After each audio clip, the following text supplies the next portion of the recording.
ऐसे हमारे एक आचार्य हुए श्री रामानंदाचार्य। कौन? श्री रामानंदाचार्य, रामानंद संप्रदाय के प्रवर्तक, और उनको प्रभु श्री राम का ही अवतार माना जाता है।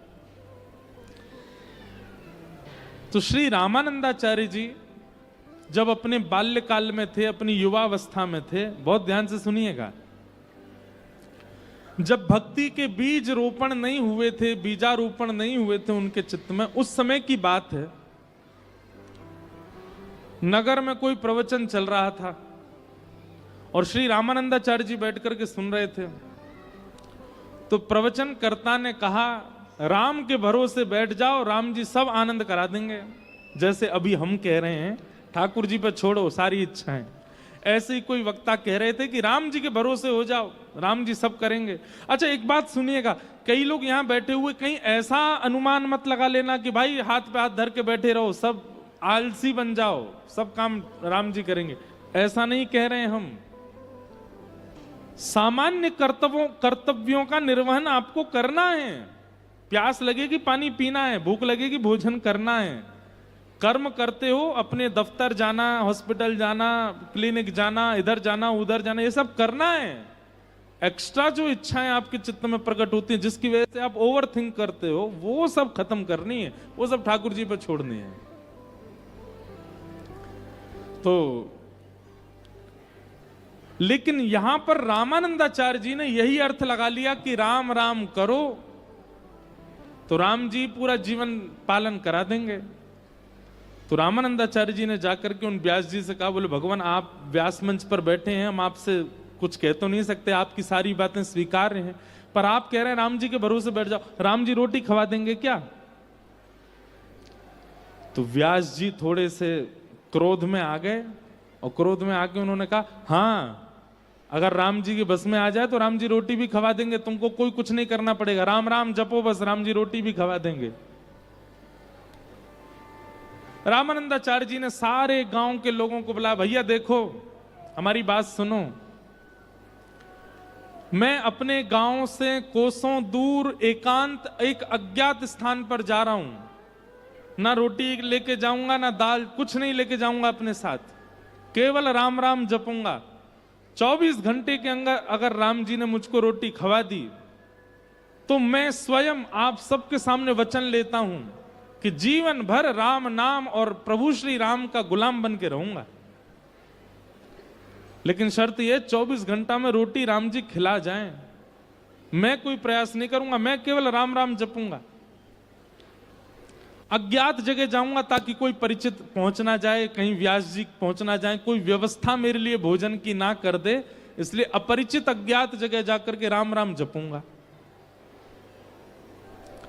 रामानंदाचार्य जी चले गए और कहीं दूर पहाड़ों के पास नदी के किनारे पहुंचे, वहां पर एक विशाल वट का वृक्ष था, उस वृक्ष के घने वृक्ष के अंदर चले गए, ऊपर बैठ गए ऊपर, और ऊपर बैठ करके राम राम राम राम राम राम राम राम राम जपने लगे।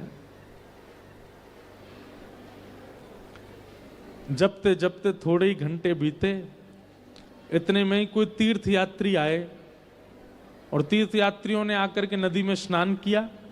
स्नान आदि करके अपना झोला वोला रखा था, झोला खोला और वस्त्र आदि पहने दूसरे, और कहा भैया बहुत भूख लगी है, वो पिछले गांव से कुछ प्रसादी लेकर के आए हैं, उसको पालें, यहीं पे फिर आगे चलेंगे।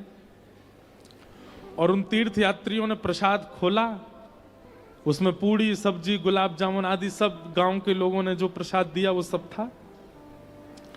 प्रसाद खोल के सामने रखा ही था, इतने में ही एक डाकू आ गया, और डाकू अपनी सेना के साथ आया, आकर के बोला इन सबको बंदी बनाओ, इनके पास जो कुछ हो सब कुछ लूट ले चलो। वो बेचारे खा भी नहीं पाए, हाथ ऊपर करके खड़े हो गए। उनके झोला वोला देखे तो उसमें कुछ कपड़े, कुछ दक्षिणा, कुछ ग्रंथ किताब मिली। डाकुओं ने बोला सब हरण कर लो। तभी एक सिपाही बोल महाराज 56 भोग भी है, आपकी आज्ञा हो तो पालें, बढ़िया गुलाब जामुन पूड़ी सब्जी सब दिख रही है। डाकू बोला हाँ हाँ बैठो, सब लोग उड़ाना शुरू करो। अब सब लोग जैसे ही बैठे, इतने में ही पाते ही पता नहीं क्या हुआ, वो डाकुओं का सरदार था, बोले रुको रुको रुको, एक मिनट थोड़ा जांच कर लो कि ये प्रसाद में कहीं जहर तो नहीं है। आसपास सब टटोलने लगे, व्यवस्थित तो है ना, कहीं ऐसा तो नहीं हमको मारने के लिए किसी ने षड्यंत्र किया हो। उन लोगों की जांच करी, हट पूर्वक पूछने लगे। उन लोगों ने कहा नहीं नहीं महाराज कुछ नहीं है, पास के गांव से लाए, आप लोग प्रेम से पाओ। डाकू बोला नहीं नहीं मुझे तो कुछ गड़बड़ लगती है। उसने जैसे ही ऊपर देखा पेड़ पर, वहां रामानंदाचार्य जी बैठे राम राम कर रहे थे, राम राम राम राम, नीचे देख रहे थे। डाकू बोला मिल गया, षड्यंत्रकारी मिल गया, इसको नीचे उतार के लाओ। नीचे उतार करके लाए। रामानंदाचार्य जी ने हाथ जोड़े, राम राम राम राम राम चल रहा था उनका। बोले ये इसी की चाल है, ये किसी राजा का गुप्तचर है, इसने हमारे लिए विषैला भोजन यहां रखवा दिया ताकि हम लोग खाएं और खा करके हमारी मृत्यु हो जाए या हम बेहोश हो जाएं और ये पकड़ के हमको राजा के पास ले जाए। सब संग के बोले हाँ यही लग रहा। बोले अब एक काम करो, इसको हाथ पैर बांधो, इसका मुंह खोल के इसी को खिलाओ, जितनी सामग्री सब इसके मुंह में डालो। दो सिपाहियों ने पांव बांध दिए, दो ने हाथ बांध दिए। राम राम राम राम कीर्तन चल रहा था रामानंदाचार्य जी का। डाकुओं ने मुंह पकड़ा, जबरदस्ती खोला और जबरदस्ती खोल करके ये ले गुलाब जामुन खा। जैसे ही मुख में डाला रामानंदाचार्य जी के आंसू आ गए। बोले भैया राम नाम खिलाता नहीं है, जबरदस्ती हाथ पांव बांध के खिलाता है, ये राम नाम का प्रभाव है। महाराज रोटी सब्जी गुलाब जामुन पकौड़ी कचौड़ी रायता सब खवा दिया उनको। पेट बिल्कुल तर हो गया। अब वो प्रसाद तो था 10-5 लोगों का, अकेले रामानंदाचार्य जी बेचारे कितना पाए। खाते खाते खाते नर भर गया पूरा। तब डाकू के जो लोग थे उन्होंने कहा महाराज जी थोड़ा देख तो लीजिए, अगर ये जीवित रह जाए, इसको कुछ ना हो तो बचा हुआ हम पालेंगे। थोड़ी देर बाद देखा रामानंदाचार्य जी को कुछ नहीं हुआ, तो बाकियों ने भी पाया। हाथ पांव खोले, हे भाई जब तेने कोई षड्यंत्र नहीं किया था तो ऊपर क्यों बैठा था तू? बोले अब मैं क्या बताऊं मैं क्यों बैठा था। मैं राम नाम के ऊपर अधीन होके बैठा था कि अगर राम नाम में सामर्थ्य होगी तो मुझे बिना प्रयास के भोजन मिलेगा, और मुझे आप लोगों ने पवा दिया। उसी क्षण रामानंदाचार्य जी आए और आकर के उन्होंने पूरा जीवन राम नाम को अर्पित कर दिया। आगे चल के आप परम विद्वान हुए, परम वेदज्ञ हुए, परम ज्ञानी हुए और श्री रामानंद संप्रदाय के प्रवर्तक हुए, श्री रामानंदाचार्य जी। अगर भैया जिद में आ जाओगे कि राम नाम में सामर्थ्य है तो राम नाम पवा दे, तो राम नाम इतनी सामर्थ्य भी रखता है कि आपको पवा भी देगा। पर इस कथा को सुनने के बाद अगर कोई जाके यूं कहेगा कि भाई अब मुझे भी राम जी जैसे उनको पवाए वैसे तो नहीं पवाएगा राम नाम। प्रेम हो आपके चित्त में, आपका स्वभाव मधुर हो ठाकुर जी के प्रति, आपने खूब समय व्यतीत किया है ठाकुर जी के भजन में, तो यह भी संभव है कि केवल नाम जप से आपका पोषण हो जाएगा। हम तो कहते हैं हमारा तो पोषण, हमारा तो आनंद, चाहे हम हवा में हवाई जहाज में घूम रहे हैं, चाहे हम ट्रेन में घूम रहे हैं, चाहे हम बड़ी गाड़ियों में घूम रहे हैं, चाहे हम झोंपड़ी में सो रहे हैं, चाहे हम महलों में रह रहे हैं, सब कथा की कृपा, केवल भगवान नाम की कृपा है। भगवान नाम और भगवत कथा का ये सामर्थ्य है। इसलिए भैया अहेतु की भक्ति किसे कहते हैं? स्वेच्छा कुछ नहीं है, सारी इच्छाएं ठाकुर जी पर छोड़ दो। अहेतु क्या प्रतिहता ययात्मा संप्रषेदति। इस प्रकार भागवत जी का प्रारंभ श्री सूत जी महाराज सौनकादि ऋषियों के मध्य कर रहे हैं। आगे भागवत जी की रचना का विषय बताया गया। वेदव्यास जी महाराज ने ब्रह्म नदी सरस्वती के तट पर भागवत जी की रचना की और श्री वेदव्यास जी महाराज ने यही भागवत की कथा अपने पुत्र सुखदेव जी को प्रदान की। सुखदेव जी ने यही भागवत की कथा सबसे पहले राजा परीक्षित को सुनाई। राजा परीक्षित के विषय में प्रश्न किया गया कि राजा परीक्षित कौन है, इनके बारे में हमें बताओ। तो यहां से महाभारत का प्रसंग आता है। यदा मृधे कौरव संजयानां वीरे स्वथो वीरगतिं गतेषु ब्रकोदरा विग्धगदा विमर्श भृगुनोरुदंडे धृतराष्ट्रपुत्रे। बहुत सावधानी से सुनो। महाभारत का युद्ध अपने अंतिम पड़ाव पर चल रहा था और तभी धन की जंघाग पर प्रहार करके अपनी गदा का दुर्योधन को गिरा दिया और महाभारत का युद्ध पांडव जीत गए। पांडवों के पक्ष में जैसी विजय आई, दुर्योधन बदले की आग में जगने लगा। बंधुओं, ये बदला लेने की इच्छा किसको होती है? ईर्ष्यालु व्यक्ति को ही होती है। बहुत ध्यान से सुनिएगा। हमारे हिंदू वैदिक सनातन धर्म में बदला नहीं लिया जाता, टिट फॉर टैट नहीं होता, जैसी करनी वैसी भरनी नहीं होती। हमारे हिंदू वैदिक सनातन धर्म में व्यक्ति बदला नहीं लेते हैं, प्रकृति बदला लेती है।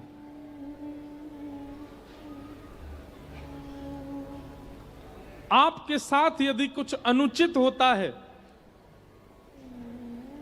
और आप उसके बाद ये विचार कर रहे हो कि अब मैं इसको देख लूंगा, अब देखना मैं इसके साथ क्या करूंगा, अब ये एक राक्षस लक्षण है, राक्षसत्व का लक्षण है। बहुत सावधानी से सुनिए सब लोग। क्यों? कभी ये स्थिति सबके जीवन में आई है कि आप सबके साथ कुछ ऐसा हुआ और आप सबने उसी समय प्रण लिया कि अब देखना मैं क्या करता हूं। उसी समय से आप राक्षसों की तरह सोचने लग जाते हो। कहां तक कहें, आप यहां तक भी सोच लेते हो कि इस व्यक्ति की मृत्यु कैसे हो जाए। ये राक्षसत्व नहीं है तो क्या है? ये ईर्ष्यालुत्व नहीं है तो क्या है? बदला वही व्यक्ति लेता है जिसके चित्त में राक्षस प्रवृत्ति हो। बदले लेने की इच्छा उसी व्यक्ति के चित्त में होती है जिसके चित्त में ईर्ष्या हो। वैष्णव व्यक्ति का स्वभाव कैसा होता है? कई लोग मेरी बात से राजी नहीं होंगे, कई लोगों को मेरी बात में कुतर्क लगेगा, तर्क लगेगा, और मुझे बोलेंगे भी कि महाराज जी आप ऐसे कैसे कह सकते हो, किसी के साथ ऐसा हो जाए तो वो हाथ पे हाथ धर के बैठा रहे। कई लोग बोल सकते हैं, पर मैं स्पष्ट बात कहूं, वैष्णव का स्वभाव कैसा होता है? वो बदला नहीं लेता।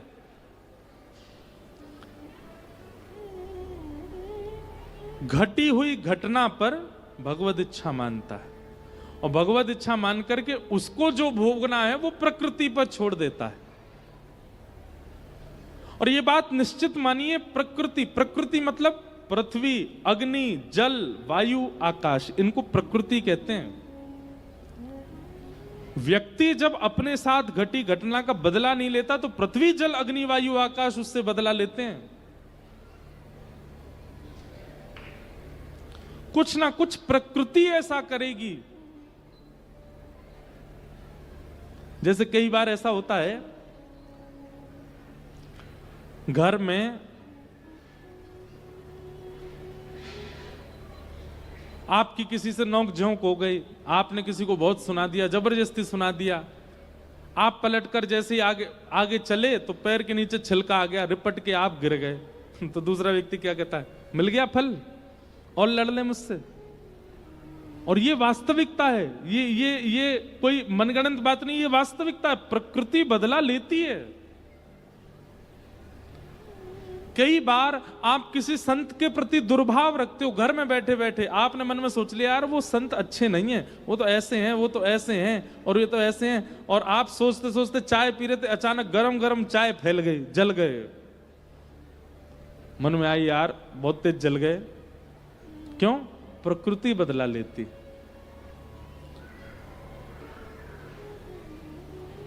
हमारे यहां घटी हुई घटना पर ठाकुर जी के सामने निवेदन कर दिया जाता है, नाथ मेरे साथ ऐसा हुआ, नाथ मेरे साथ ऐसा किया गया, अगर मैंने पूर्व में अपराध किया है तो मैं इसको भोगने के लिए तैयार हूं, लेकिन यदि मेरा कोई अपराध नहीं है तो आप दृष्टि रखिएगा। फिर ठाकुर जी कमान उठाते हैं। अगर किसी व्यक्ति ने जबरदस्ती आपको प्रताड़ित किया है, आपकी बिना गलती पर भी आपको कष्ट दिया है, ठाकुर जी छोड़ेंगे नहीं उसको, प्रकृति छोड़ेगी नहीं उसको। बस आप बदला मत लेना। और बंधुओं, कई घटनाएं ऐसी होती हैं, जैसे कि बालकों के साथ दुर्व्यवहार, महिलाओं के साथ दुर्व्यवहार, ये घटना नहीं है, ये तो अपराध है, ये तो पाप है, ये तो जघन्य पाप है। इनमें शांत बैठना भी नहीं है, ऐसी स्थितियों में चुप रहना भी नहीं है, ऐसियों में तो आपको कुछ करना ही है। लेकिन जो सामान्य स्थिति होती है, जो सामान्य घटनाएं होती हैं, उनको लेट गो करो, छोड़ो, जाने दो। आपका किसी ने बड़े समाज में अपमान कर दिया, छोड़ो, जाने दो। जबरदस्ती आपके साथ किसी ने आपके जमीन पर, आपके घर पर या आपके किसी चीज में टांग अड़ा करके आपको कुछ मिलने वाला था, उसमें घाटा करवा दिया, जाने दो। आपका किसी बढ़िया घर में संबंध हो रहा था, किसी ने बीच में आकर के संबंध होने नहीं दिया, उसका कहीं और हो गया संबंध, जाने दो। इस प्रकार की जो जाने दो वाली स्थितियां, उनको जाने ही दो। पर जहां पर बालकों पर अत्याचार हो, महिलाओं पर अत्याचार हो, बड़े बुजुर्गों पर अत्याचार हो, आदि आदि, ये सब घटनाएं जो होती, ये घटना नहीं है, ये जाने दो वाली स्थिति नहीं है, ये तो पाप है, पाप का तो दंड है। पर कई जाने दो वाली स्थितियां हैं, तो उनको जाने ही दो। आप जैसे ही उनको जाने दो करते हो, आप जैसे उनको लेट गो करते हो, उसको छोड़ देते हो, प्रकृति आपका बदला लेती है फिर। पर कई लोग होते हैं, उनको बिल्कुल सहनशीलता नहीं होती, उनके साथ इतनी सी बात होती है, इतनी सी बात पर रात भर सोते नहीं। अब मैं क्या करूं, अब मुझे क्या करना है, अब मैं ऐसा कुछ करूंगा, इसको सबक सिखाऊंगा मैं।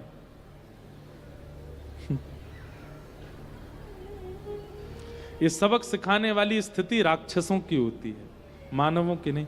अब आप सोचो, रावण राम जी का युद्ध किस घटना से हुआ, बताओ।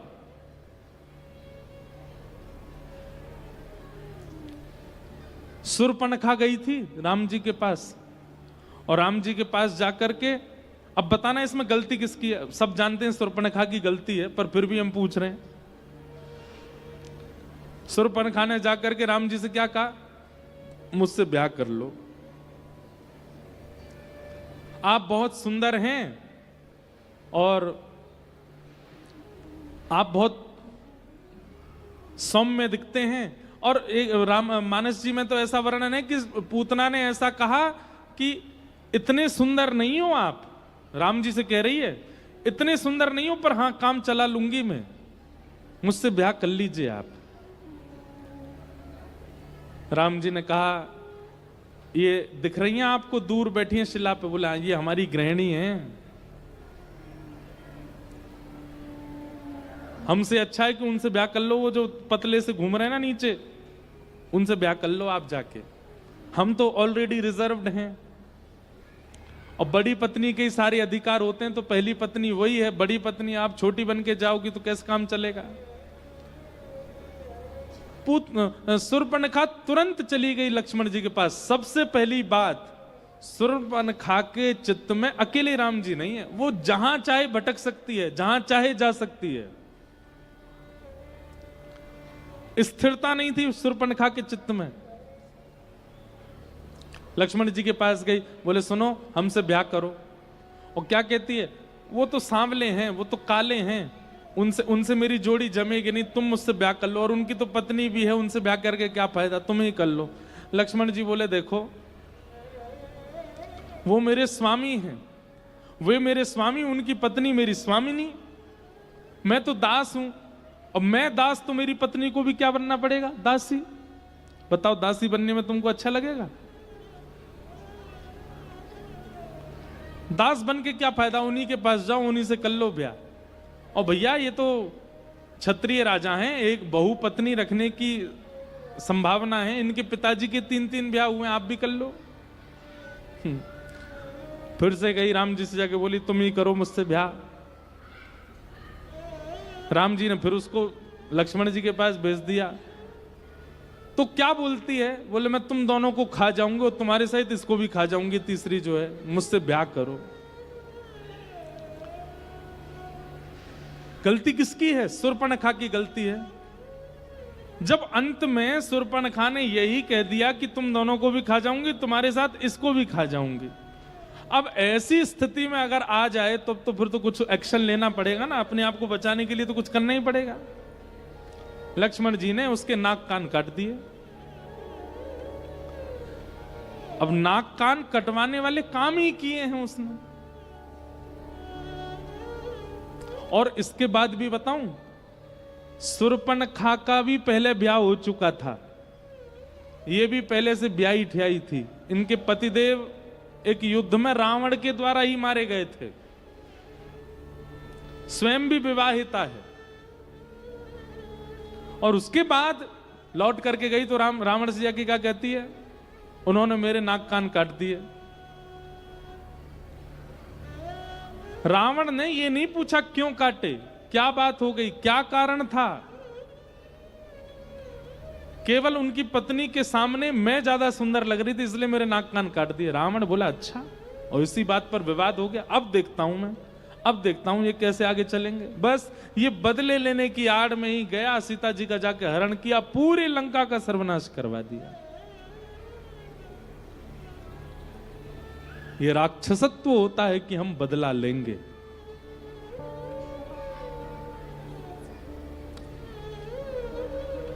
बदला नहीं, ये हमारे सनातन धर्म का स्वरूप नहीं है। ये हमारे सनातन धर्म का स्वरूप नहीं है। अपराध पर, पाप पर दंड देना सनातन धर्म का लक्षण है, पर छोटी मोटी बातें, कुछ ऐसी चर्चाएं जिन पर अपने मान का हनन हो रहा है, अपनी इच्छाओं का हनन हो रहा है, अपने व्यक्तित्व का हनन हो रहा है, ऐसी जगह पर हमारे सनातन धर्म में छोड़ दिया जाता है, आगे बढ़ा जाता है, उस पर ज्यादा चिंतन नहीं किया जाता। प्रकृति उसका बदला लेती है।